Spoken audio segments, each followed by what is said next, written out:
Tento program obsahuje audiokomentár.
Môj ocko Gejza Filkorn sa narodil v Lágri, v Moršansku, v Sovietskom zväze, kde bol krstený nemeckým katolickým farárom. A toto je jeho rodný list. To je jediná vec, čo si pamätám z toho obdobia. Lastovičky, otvorené okná, deti v postielkach.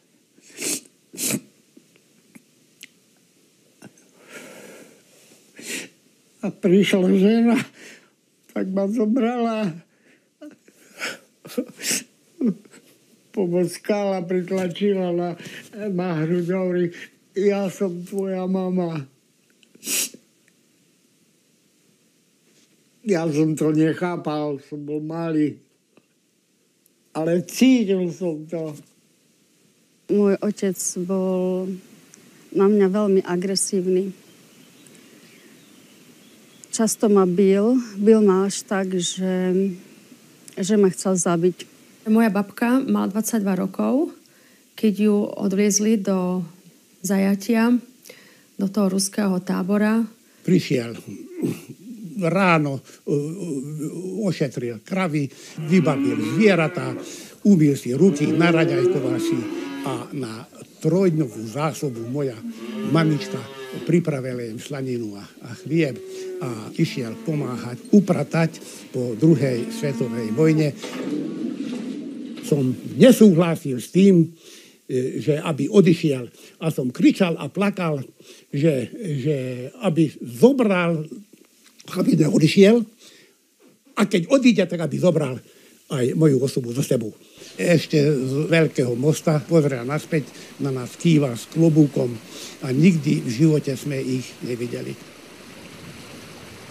Z rodiny môjho otca mali zobrať najstaršieho brata Jakuba. Keď po ňoho prišli, tak zistili, že Jakub je chorý. A tak sa pozreli na môjho otca Jána, ktorý mal vtedy ešte len 17 rokov.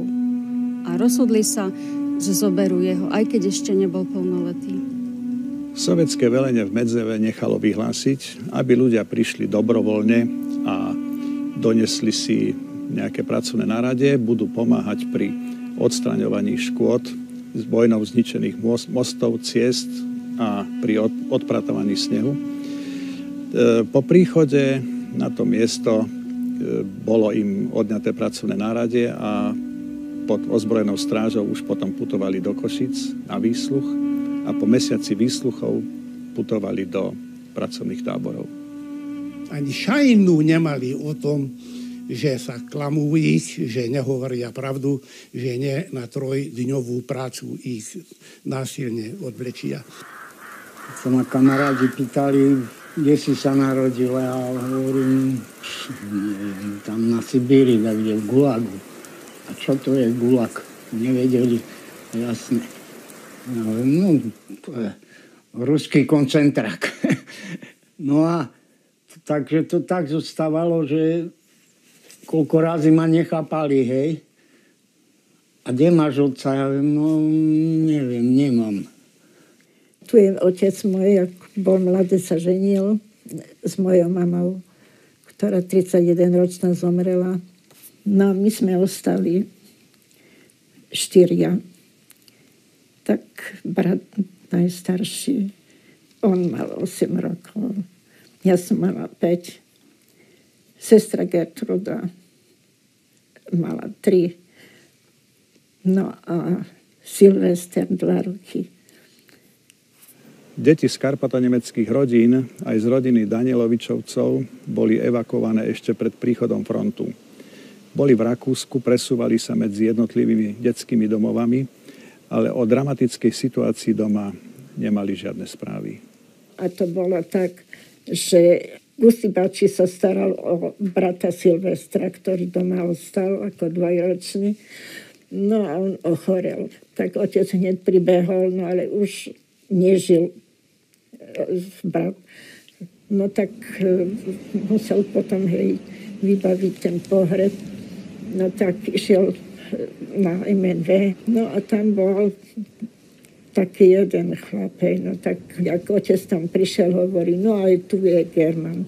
No a už ani nepočúvali, že on pomáhal Rusom alebo čo, alebo zobrali ho aj s ostatnými chlapmi, ktorých už tam mali z Hniezdného, lebo to ich bolo viacej, no a hneď ich aj potom odvážali, takže otec ani nemohol pochovať syna. V Košickom Sedri už vedeli, že sú politickí väzni. Každý deň a noc ich vypočuli. Museli vypovedať to, čo oni žiadali. Lebo keď nepovedali to, čo žiadali, tak potom jedna facka. Keď druhýkrát nepovedali to, čo oni žiadali, druhá facka. Keď tretíkrát aj toto tretí facka, no a sú prípady menovité z Budolova, Spišák, Bertalan, ani Bohovi nepovedal to, čo není pravda. Povedal, čo je pravda. Že ani pušku som nevidel, ani som vojak nebol. Žiadne prameň som neotravil. Nebojoval som, nestrelal som na Sovietov. A povedal pravdu, a povedal pravdu, a povedal, a ho tam zabili. Zabili, že má povedať pravdu. A za to zabili, lebo povedal pravdu. Môjho otca vypustili von upratať sneh a predstavte si, že ich vypustili a nestrážili ich. No a im bolo povedané, že keď sa nevrátite, tak potom zajtra tu sú vaše deti a vaša manželka, že bude zastupovať vás. Tak pýtam si ja, že ktorý svedomitý človek bol by obetoval rodinu, deti, manželku, preto aby on osobne mal slobodu. Čo si mohol mysleť jeden 4 až 4 pôročný chlapec, že prečo toto robili s našimi otcami. Nevedeli sme to spracovať. No a ten dotaz, že prečo a prečo, že čo si robili, aké viny urobili, komu škodili a tak ďalej. Lebo naše rodičia boli obyčajné vzorní poľnohospodári, v žiadnom strane neboli, nepolitizovali, nemiešali, boli nevinní ľudia. Aj pred Pána Boha nevinní ľudia. Najhoršie je, že mama trpela a keď zobrali, bola tehotná, v vagóne potratila a tak išli a vlastne až do Vladivostoku. No tam ich naložili na loď a išli cez Ochotské more do Magadanu. Prečo práve mamu vybrali kopať zlato. No a mali 2 gramy, či koľko mali normu, musela aspoň to nájsť. No takže takú robotu tam robili ženy. Môj otec bol pridelený do pracovného tábora v Sovietskom zväze v Donbase. Tam bývali v drevených chatrčiach, ktoré nemali okná. A museli spať tak, že boli natrepaní na seba jeden vedľa druhého. Bola tam veľká zima. Ohrievali sa len telami. Koľkokrát sa ráno zobudil a jedno telo pred ním alebo za ním bolo studené. Bol tam jeden pán z Medzeva, mal veľkú drevenú káru, ktorá vrzgala. keď ráno počuli vrzganie tejto káry, tak už vedeli, že ďalší je mŕtvy. Vonku mŕtvoli prehadzovali cez ploty a za plotmi už čakali vlci, aby ich zožrali. Na záchod chodili do jednej veľkej diery a keď sa niekto pošmykol a spadol do tejto diery, tak už ho z tej diery nikto nevyťahol. Tak ten človek tam zomrel. Keď sa dozvedeli, že ich klamali, že im nepovedali pravdu, že nášho otca, jeho manžela ukradli, nevinného človeka, ukradli a sú na Šedria v Košiciach a budú dopravené do Sovietskeho zväzu, do Gulagy, tak tedy moja mamička potratila. Tie dedinské ženy ešte šťastnejšie chodili do kostola, ešte viacej si modlili, viacej si plakali a tie roky, tie noci, ktoré sme prežili, deň a noc plač a plač a plač, že sme neboli vyspatí. No a potom len modlitba, práce a slzy. Ani jeden príklad nebol, že v Turnavskej Novej Vsi z tých zdovok, lebo 9 ľudí ostalo tam, ani jeden sa nevydalo. V lágri boli veľmi ťažké podmienky. Ľudia tam zomierali každý deň. Veľmi trpeli. A tak môj otec ešte s jedným 35-ročným kamarátom si povedali, že nebudú čakať tak dlho, pokiaľ aj oni zomrú. Jeden utiekol, myslel, že sa mu to, lebo tam neboli ploty, na čo? Kam by si šiel? Buď zamrzneš, alebo ťa zožerú vlci, alebo medvedí, hej? A jeden utiekol, podarilo sa mu nejak, neviem, jak ďalej dostať. Tak dobliekli nazad, vyzliekli ho do naha a nechali ho vonku zmrznúť. Neviem si predstaviť, ako tú cestu zvládli, pretože od Donbasu až do Medzeva je to veľmi ďaleko. A oni to prešli pešo. Pritom ešte vysílení, bez dobrého oblečenia, bez dobrej obuvy. A hladný. Mal 2 roky, keď ich už potom poslali do Nemecka, kde sa moja babka zoznámila s nejakým pánom, kde vlastne mala vzťah a takisto sa narodila dcérka, ďalšia vlastne tá nevlastná sestra môjho otca, o ktorom sme nikdy nerozprávali tiež. Anna Filkornová sa z pracovného tábora v Sovietskom zväze vrátila aj s dieťaťom, ale nevrátila sa domov. Tak ako stovky a tisíce ďalších karpatonemeckých bývalých väzňov deportovali do Nemecka a tam teda mali začať nový život. Lenže títo ľudia sa v drvivej väčšine túžili vrátiť naspäť domov, odkiaľ ich aj tí sovietskí vojaci deportovali. A tak prekračovali ilegálne štátnu hranicu, no ale mnohí z nich končili najprv vo väzení, než sa domov dostali. Tak teda sa rozhodla, že z toho Nemecka odíde domov, ale tým, že mala 2 deti, mala 2-ročného môjho ocka a mala, myslím, pár mesačné dievčatko v Nemecku narodené, tak sa musela rozhodnúť, že jedno dieťa musí nechať v Nemecku s 2, aby to nezvládla domov. Tak sa rozhodla, že môj otca zoberie so sebou naspäť domov na Slovensko a dcerku nechala v Nemecku, ktorú už nikdy v živote neuvidela.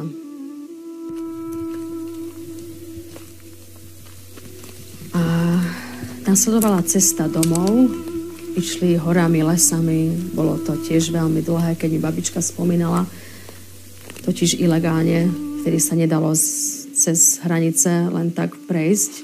Nakoniec ich chytili a dali ich do basy. Potom v 50. roku stalo sa, som sa narodil ja. No a tak chvíľu som bol tam, to viem, že hovorila, že chvíľu som bol s ňou, lenže nedlho ona nemala mlieko, tak ma kojila Ruska. A mama ma chodila navštevovať, hej. Vždycky, neviem, jak to bolo ďaleko. No, toto som ja, jediná fotka, čo je z Ruska. Tak som vypadal, neviem, koľko som mohol mať, 2 roky, alebo neviem, rok a pol. No a toto je mama. No tá, čo ma krmila, tá si chcela ma nechať, že adoptovať. A mama povedala, nie, ja ho chcem. To je môj syn. A nezvolila. Deti, ktoré sa rodili v táboroch na Kolíme, ak sa dožili veku 3 rokov, potom ich rozvážali po detských domovoch po celom Sovietskom zväze. Dojka, ktorá sa starala o malého Jana Kavaša, ponúkla jeho matke Irene, aby jej ho dala na adopciu. Predsa len nevezmu to dieťa do detského domova, bude pri ňom a môže ho navštevovať v podstate, kedy jej to v tábore umožnia. No a poznamenala, no a keď teda ešte skončíš tento svoj trest, ostaneš tu v dedine a budeš už pri tom svojom synovi navždy.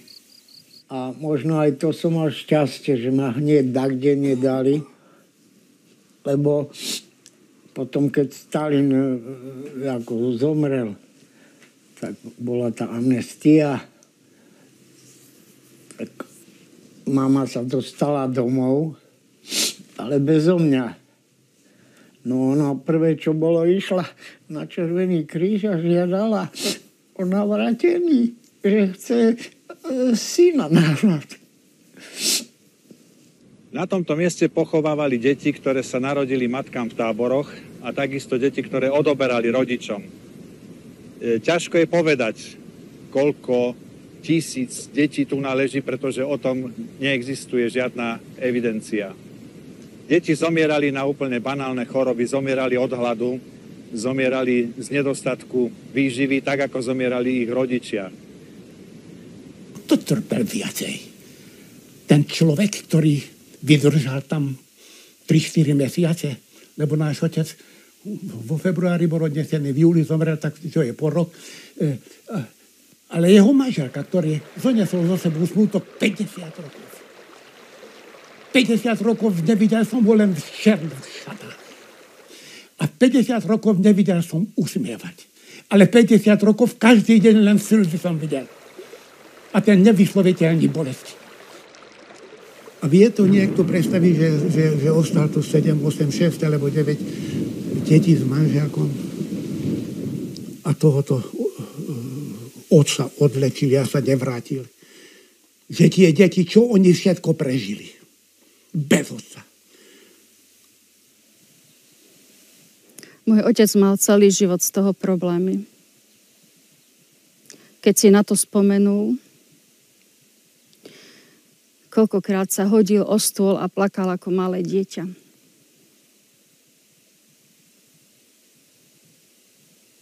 Videla som na ňom, že sa trápil sa až do konca svojho života. Keď bol odvedený, bol ešte mladý, bol ešte tínedžer, ktorý sa ešte len vyvíjal. Bola mu zobraná táto mladosť. Ešte do nich aj kopali, že vraj by ako zo strechu boli odvlečení. Vyzeralo to tak. Nielen tedy, keď ich odvlečili, ale náhodou, keď niekto prišiel domov, vrátil sa naspäť zomrieť ku nám, tak oni boli podozriví ľudia. To nedorozumenie spočívalo v tom, že u nás všetko posudzujeme cez prízmu západnej, európskej, demokratickej civilizácie. Lenže tam došlo k stretnutiu s civilizáciou, postavenou na násilí, klamstva, lži, umelého vytvárania nepriateľov, ktorá neuznávala európske hodnoty a európsku etiku. Tie siroté deti trikrát toľko mali trpeť, trikrát museli viacej usilovať, trikrát museli viacej študovať, trikrát museli viacej dokázať. Rodičia zobrali si svoje deti. No a pre nás nikto neprišiel, lebo oni hneď odišli. No my traja, tak sme tam ostali. Prišli pre nás americkí vojaci na Nakladnom. No to je tá Američanka, volali sme ju Miss White. V 47. roku sme boli v Bad Schalerbach. Ona tam pôsobila ako UNRWA a Červený kríž. Spolu vyhľadávali deti a vôbec osoby, ktoré sa stratili počas vojny. Potom sa pýtali, že kde chceme ísť. Či do Ameriky, alebo či chceme ísť domov. No, brat, on len domov chcel. No a brali práve len toho návrh, toho najstaršieho. Tu mám fotku, keď sme došli z Rakúska. No a boli sme u tety, hej, tak tedy nás fotografovali. Už tedy sme vedeli, že je otec v Rusku. V 49. sa vrátil. Dostal sa šťastlivo domov. No lenže na MNV prišiel, hej, tak oni ešte pýtali od neho 500 korún pokuty, že prišiel na čierno. Mama sa bala ísť priamo k mame, tak šla k susedke, povedala to babke a babka odpadla. Irena Kavašová sa po 6 rokoch deportácie vrátila domov, ako keby vstala z hrobu, pretože medzi tým bola vyhlásená za mŕtvu. Začala pátrať po svojom synovi a našla ho v detskom domove v Moskve. Po 6 mesiacoch od svojho návratu podarilo sa potom syna doviezť. Doviezli ho sovietskí vojaci a podali jej ho rovno z vlaku cez okno do rúk. Moja mamička nikdy neverila tomu, že náš otec nežije. Dotedy neveril, dokedy prvé svedkovia sa nevrátili zo Gulagy. Zo zborníkov Šimko Jozef, keď prišiel domov, že on bol asi v jednom izbe mojom otcom, že bol posledný svedok. A keď sa vrátil naspäť, mal nejakých 48 kilo, ležal v dvorníkoch na postele, žijúce, nežijúci, no a za nej vyšiel naša mamička a od neho dozvedel, že tu je jeho čizma, požičal som od neho, lebo on zomrel, že, a videl jeho čizmu, tak začína sa ošediviť a stratil celkom rovnováhu a tedy uveril. Moji rodičia mi častokrát spomínali, že v grunte, v Medzeve, kde bývali, bolo často počuť krik a plač a že to boli hrozné vzliky. Vtedy vedeli, že v tom dome dostali dopis, že im zobral ich príbuzný, ktorý bol odvlečený do Ruska. Vlastne mal byť už pokoj, mal byť už kľud. Druhá svetová vojna už skončila. Rusi nás už oslobodili. Predsa nemali ľudí brať do lágrov. Ja to musím napísať. Ja to nemôžem dovoliť, že tie ľudia odišli na druhý svet odtiaľto bez toho, aby tú pravdu nepovedali, aby ten odkaz neodostali. A tak tiež spomínali o jednom dievčati, ktoré vojska NKVD nahnali do Medzevskej školy. Len tak v letných šatách. Vôbec jej nedovolili, aby sa išla domov obliecť, aby si zobrala nejaké jedlo z domu, aby si zobrala dobrú obuv. A to dievča vo vlaku zomrelo. zmrzla. Keď zmrzla a keď sa to dozvedeli vojaci, tak ju len tak vyhodili do snehu. Bola to jediná dcéra rodičov. A mňa len jedno štve, že štve. Prečo mi nepovedala, kto je otec?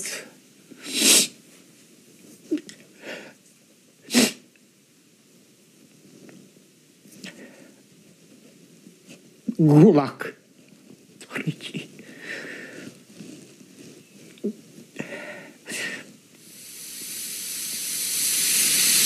Môj ocko, on si povedal, že on to nevzdá a dal sa na takú školu, že sa vyučí za rušňovodiča.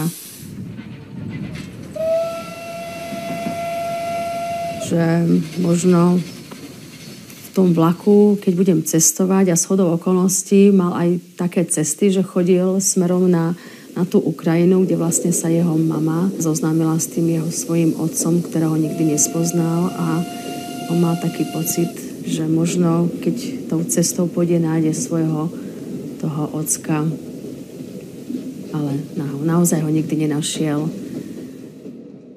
Telefonovala mi jedna pani z Nemecka. Vyrastala v Žiline. Aha. A hovorí, a ja som v Žiline poznala Jana Kavaša. Tak to mňa. Malý chlapec to bol, ktorý hovoril po rusky. Áno. Hovorí, Ježiš, neverím. Hej? áno.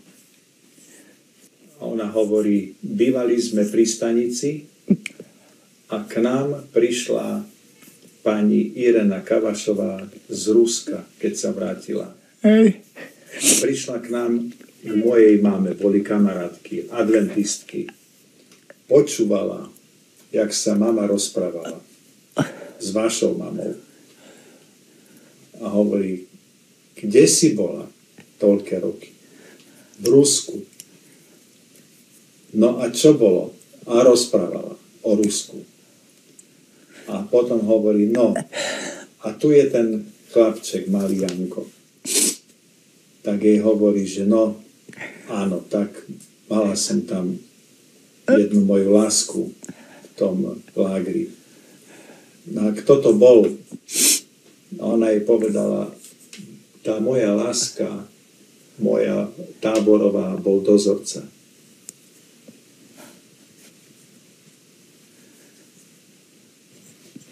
Čo už?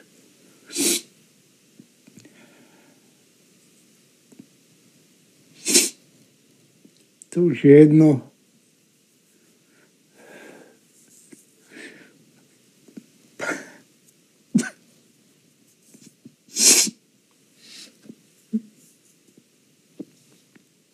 To je hodne na mňa.